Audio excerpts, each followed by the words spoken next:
So let's go ahead and get started. I'm going to talk about Alone the Beast. This is Season 1, Episode 1, Beast or Famine.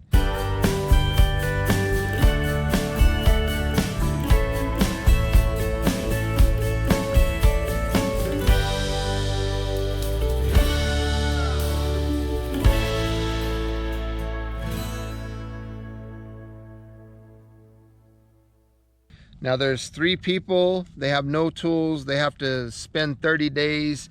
There's a fresh big game kill. I gotta warn you guys, this video will contain spoilers to the show. So if you haven't seen it, I recommend that you turn this video off. Now the kill location is marked by a single flare. You can see I have a bunch of notes here, so I'm gonna be looking down. I don't wanna miss anything. So we're gonna start with Lindsay. She's a 33-year-old female. There is a moose kill. The moose is probably about 1,000 pounds, which can render between 300 and 400 pounds of meat. So it's super cool. Lindsay says that she's not sure if everything will be finished by dark, including making a shelter, because they got a lot of things to do. They got to try to get cutting edges from stone. And the rocks, from what I can see of the show, the rocks that they're dealing with out there aren't good rock. So she's concerned about that. Cutting meat, building shelter, trying to get a fire going primitively. I've done those things before, and they're difficult if you don't have a knife. Now, moving forward to the next contestant, a gentleman named Zane, 31-year-old dude. He says that without a knife, things are much, much harder. Then they introduce a 50-year-old male, a fellow named Joe, and he finds some rocks to get some good sharp edges off of. Zane says that all the rocks in this area are terrible for cutting edges, and he understands why the ancestors traveled so far to get better cutting rocks. And then there is an annotation that comes on the screen, and it said, ancient Arctic people traveled over 1,200 miles in some cases to trade for stones, which is interesting. And then another annotation says, to prevent spoilage, the internal temperature of the carcass, the fresh kill, needs to drop below 40 degrees Fahrenheit as soon as possible. And then it says temperatures above 40 degrees means that bacteria will double every 20 minutes. And then the current temperature in where they're at right now is 41 degrees.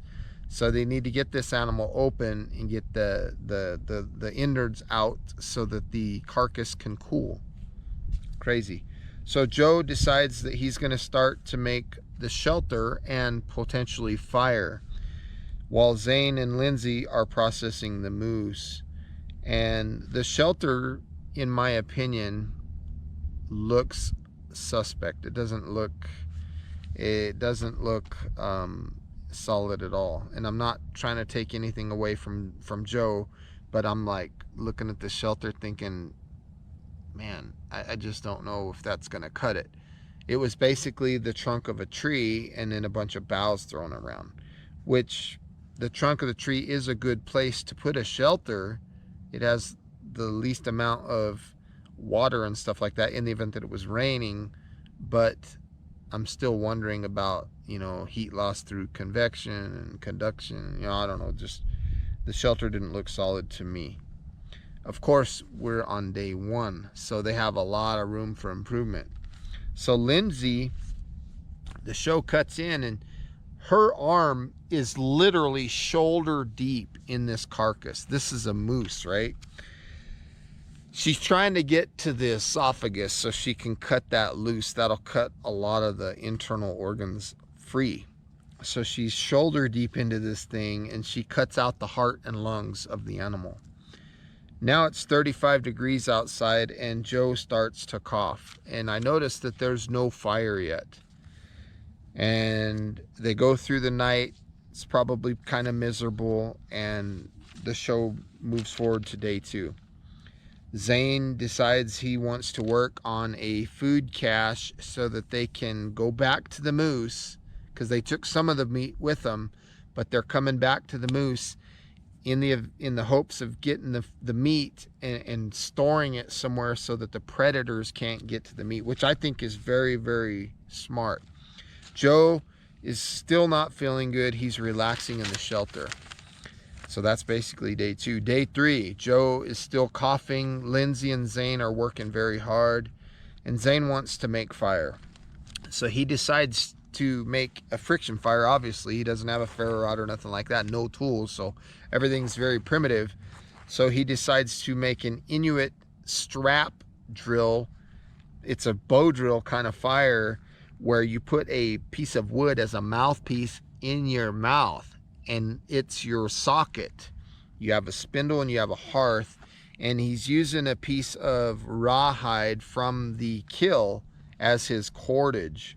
Very interesting. It looks difficult. I've done that before, not that specific technique, but I've done a bow drill primitively, and just the effort that it takes to make the set, the spindle, the hearth, the socket, just to make that is difficult. And 7 hours later, he's still working on it. Nothing yet. And so he found some old man's beard, and he got the dust out of it and put it into the hearth, into where the spindle spins. He put some of that in there, using that. And his technique, it's a difficult one. Any primitive fire method is difficult. So he's sitting here holding this thing in his mouth, and he's running this cordage back and forth. Very, very difficult technique. But after, like I said, 7+ hours, he finally gets an ember. So big thumbs up to Zane for that, because it ain't easy. If you've ever went out with no tools like we have, it's hard, it's tough. So I give him mad props for getting that bow drill ember, that Inuit strap drill thing. So Lindsay's ecstatic. She's happy because that means a lot. That means now they can purify water, they can cook meat, and they can stay warm at night. Remember, it's already day 3, so it's taken them a couple days just to get fire. 3 days. So they find a rock. It's a flat rock, and they're rock frying some of this moose meat. If you haven't seen rock frying, I've done videos on it in my in the past on my channel, so you might want to take a look at that. If I can find the link to those videos, I'll try to put them in the description box of this video. So they're cooking some moose meat, they're rock frying, and Joe is still down. He's not feeling good. Now Zane does something very smart, because I've been wondering how I would approach purifying water, because you have to have a vessel to put the water in. He did the exact same thing that I was thinking about. He took the stomach from the animal, turned it inside out, cleans it at the lake, because there's all these little hairs, and he wants to get all that debris and that food and all that out of the animal's stomach. He cleans it at the lake, he fills it full of water, now it's a container, and he takes it back to camp. And they decide to stone boil in the stomach of the animal, which is very, very smart. It shows their ability, their survival skills, and I think they're kicking it out like rock stars. They decide to make some rose hip tea for Joe, hoping that the vitamin C will make him feel better. Now there's an annotation that comes on the screen, and it says that natives used rose hip to fight colds for hundreds of years. So they have a little container, and they give Joe some tea, and he's taking the tea, but he's just not feeling good. Joe's hurting. So he tells Zane and Lindsay that he feels like he's just dead weight, that he's not pulling his weight. He feels bad for the team, and he decides to tap, you know, on day 3.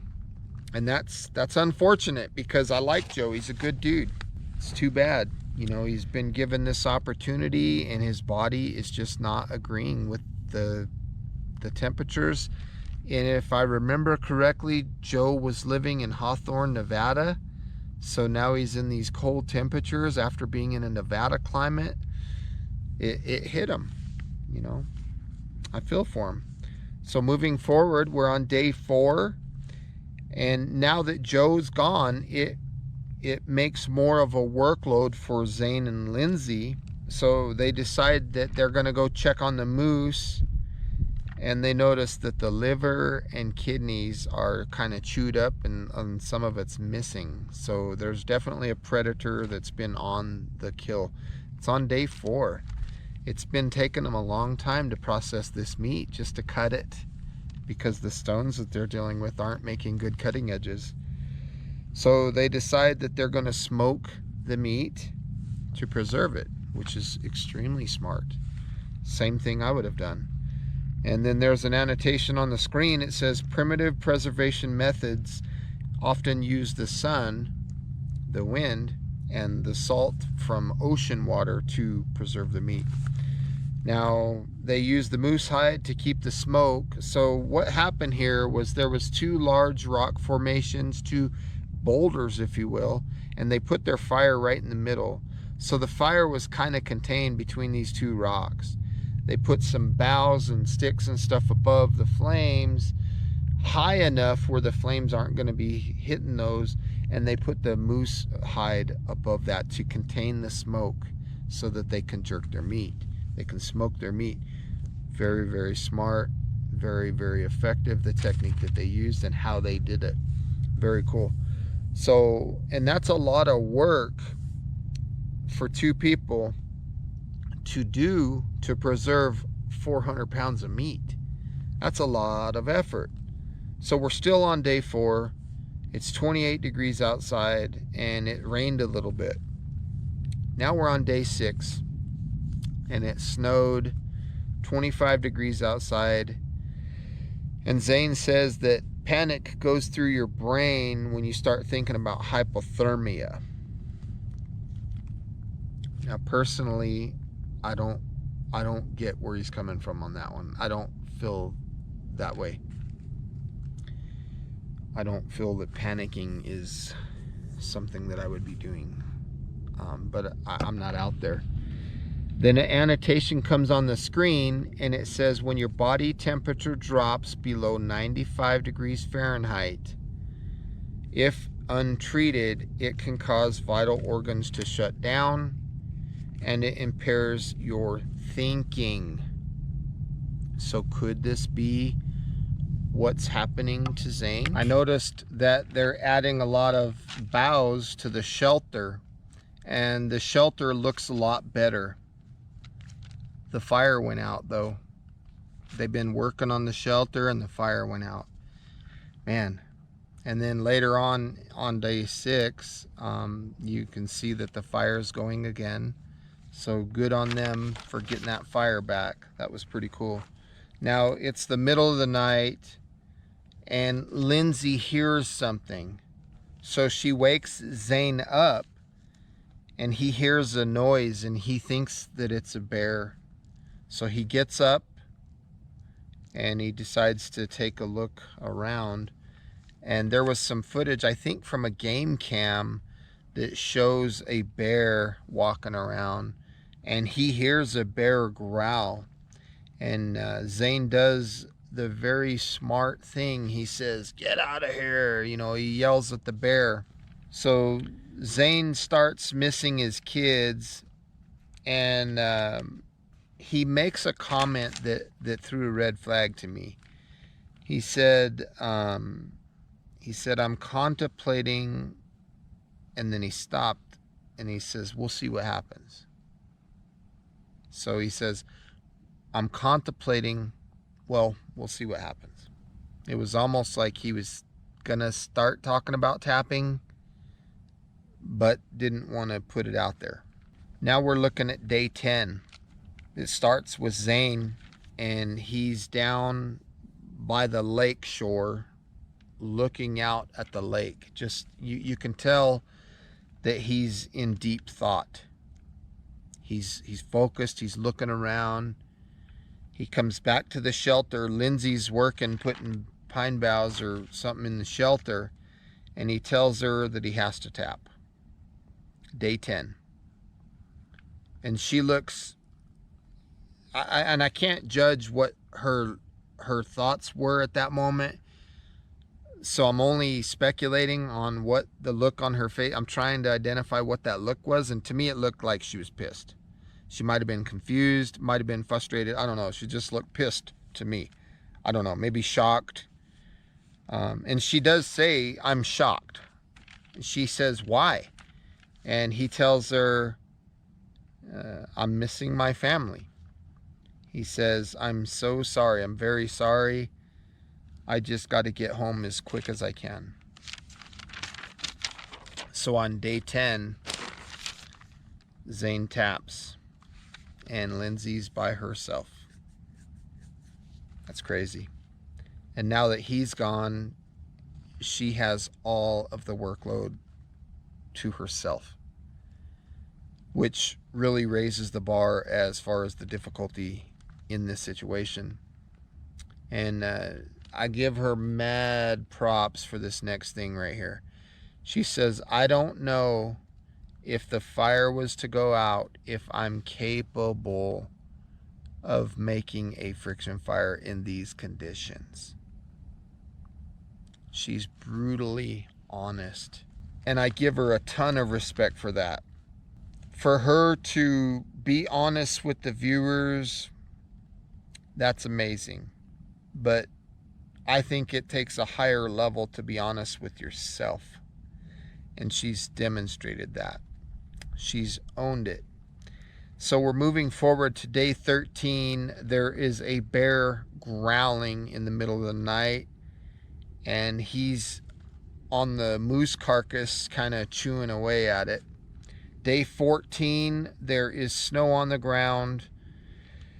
She decides to go down to the lake to get some water, and she sees the bear eaten off of the carcass. She doesn't want to continue to go down to the lake to get water. She's afraid that the confrontation will happen between her and the bear. Not meaning that she's going to fight the bear or nothing, but she knows that it's inevitable that they'll meet. So she makes the very wise decision to turn around and head back to the shelter. She doesn't want to be confronted with the bear. It's very smart there. So on day 15, she gets up and she decides that she wants to drag the 125-pound moose carcass further away from her shelter so that the bear can have his area to go and she can have her area, and they can be separated. I think that's extremely smart on her part to do that. I really do. I think it's extremely smart.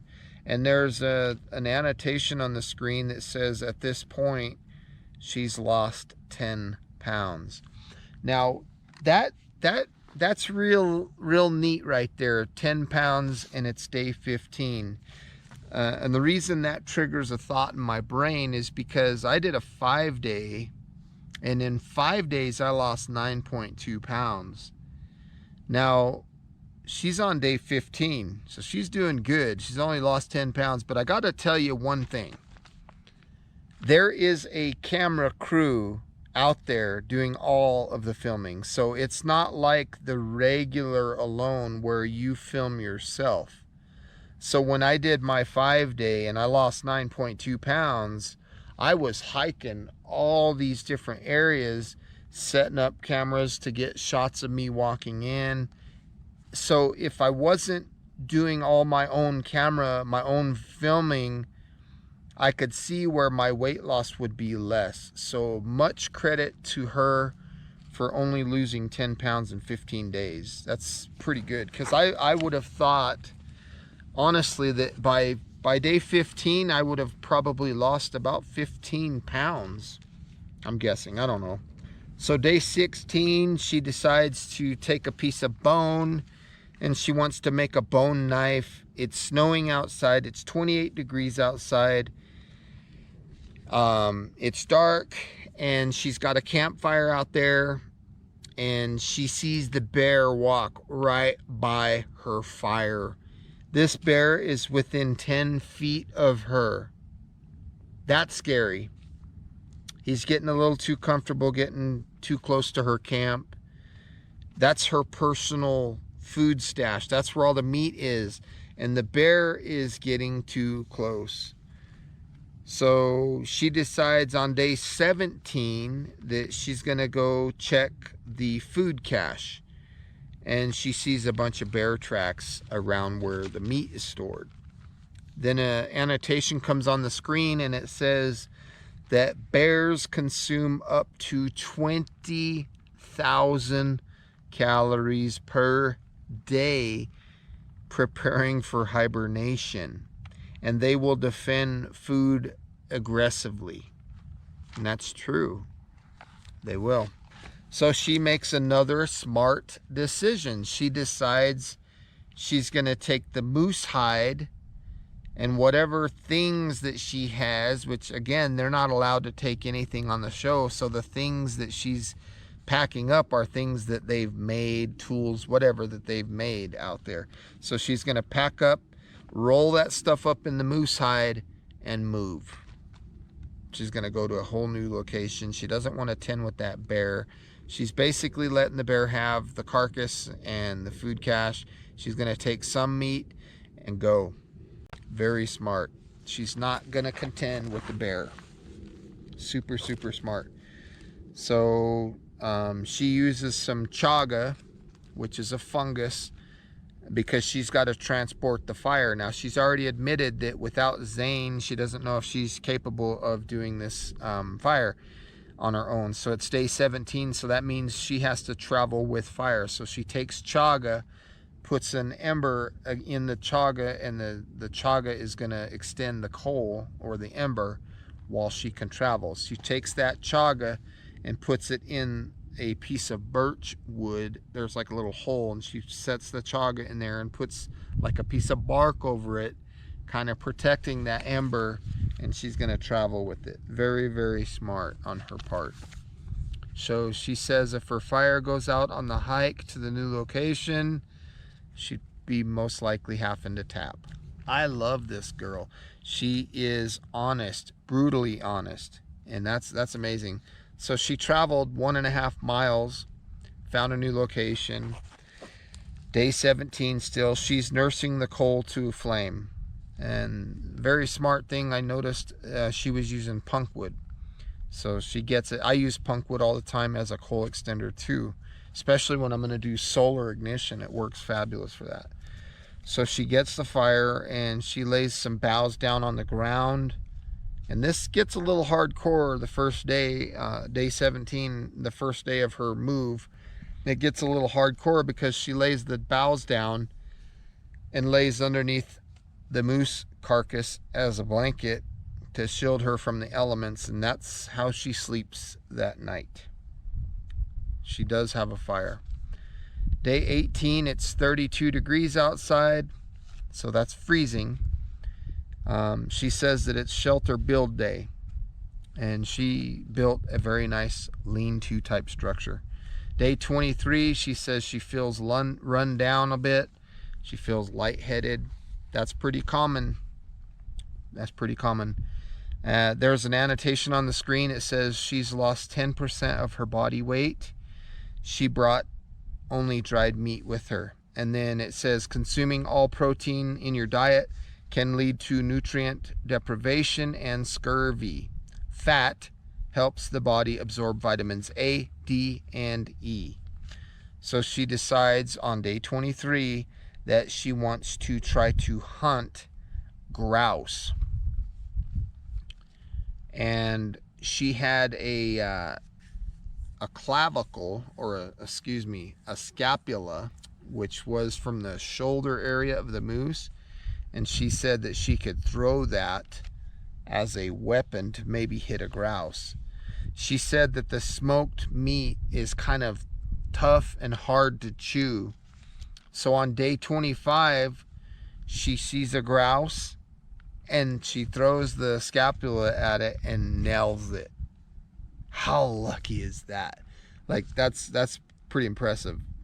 Let's not forget that it's day 25 and she still has that motor reflex skill, you know, that skill to throw that thing. So she's cooking the meat and she feels an instant energy boost, which is good. And then the next thing that we see is day 30. She says it's time to pack up. She said, I'm finishing this journey on a high note. She said it wasn't fun, it was hard, and at the end of the day, all the struggle that you see and the things that you go through, you see the value of it, in it. And she fires the flare for them to come get her, and she's really proud and thinks that it will inspire her kids for them to chase their dreams and their journeys and their adventures, which I agree with her. How can that not inspire a young kid, you know? So all in all, episode 1 of season 1 of Alone the Beast was an excellent episode. Mad respect for all 3 of the contestants that got out there and did what they could, and especially for Lindsay for getting it out, you know, gritting through and making day 30. You know, that's a huge accomplishment on her part. So again, much love and respect from me here in Arizona. Yeah, I just think that it was a great episode. So I hope you guys enjoyed this episode, my commentary of season 1, episode 1 of Alone the Beast. Please feel free to leave your comments down below. Like this video, share this video. Please give these videos traction so I can continue to do things like this on my channel. I love y'all. We'll see you next time. Bye for now.